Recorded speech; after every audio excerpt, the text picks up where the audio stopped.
रेणुका की शादी कुछ ही दिनों पहले शास्त्री नगर में हुई थी। रेणुका बहुत ही आलसी लड़की थी। वो दिन भर बेड पर सोती रहती या फिर मैगजीन पढ़ती रहती और घर के काम भी धीरे धीरे ही करती। एक दिन उसकी सास उसके पास आती है। बहू, आज बेसन का चिला बना दे, बड़ा मन कर रहा है। हाँ मम्मी जी, बनाती हूँ थोड़ी देर में। थोड़ी देर में? अरे थोड़ी देर में तो रात के खाने का वक्त हो जाएगा बहू। अच्छा मम्मी जी, तो फिर आप रात का खाना ही खा लीजिएगा ना। हे भगवान, कैसी आलसी बहू मिली है मुझे, हर काम को बस टालती ही रहती है। रेणुका दिन भर बस आलसपना ही करती रहती।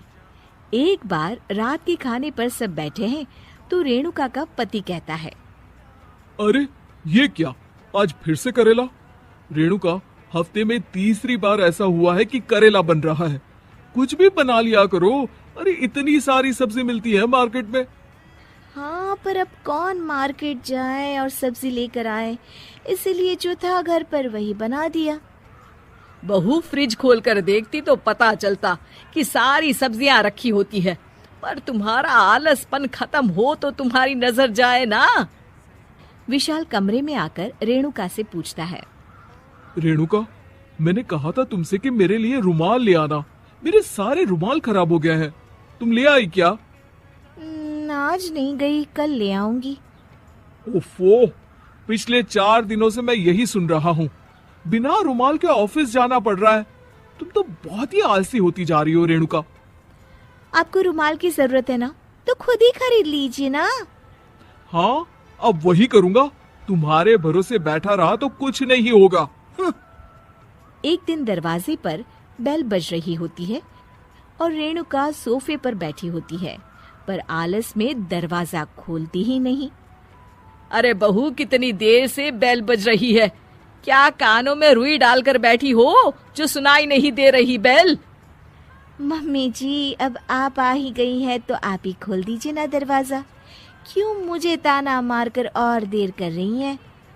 अरे वाह, उल्टा चोर कोतवाल को डांटे। सास दरवाजा खोलती है तो उसकी पड़ोसन दरवाजे पर खड़ी होती है। दरवाजा खोलने में इतनी देर क्यों हो गई? सब सो गए थे क्या?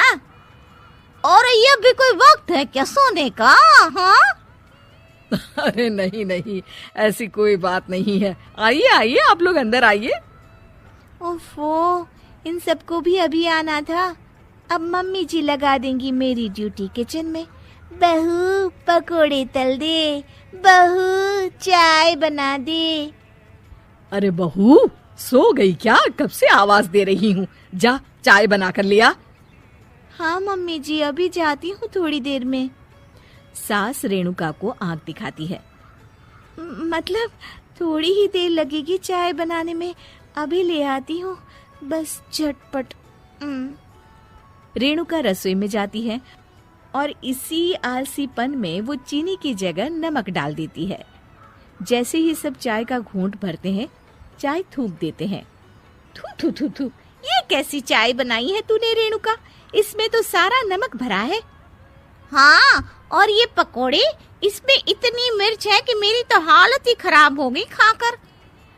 और रेणु जी, आपकी खातिरदारी में पहले तो कभी कोई कमी नहीं रहती थी, पर जब से आपकी ये बहू आई है ना, मामला कुछ गड़बड़ा सा गया है। हाँ हाँ, जहाँ आप इतनी एक्टिव है, वहीं आपकी बहू एकदम आलसी, एकदम राम मिलाई जोड़ी लगती है।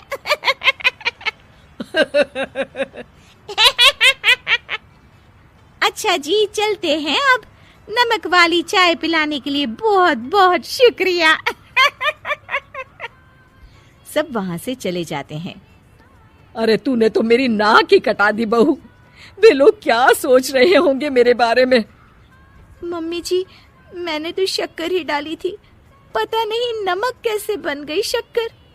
शक्कर नमक नहीं बना बहू रानी, तुम्हारा ये जो आलसपना है ना, ये उसी का नतीजा है। सॉरी मम्मी जी, अब मैं ये आलसपन छोड़कर सारे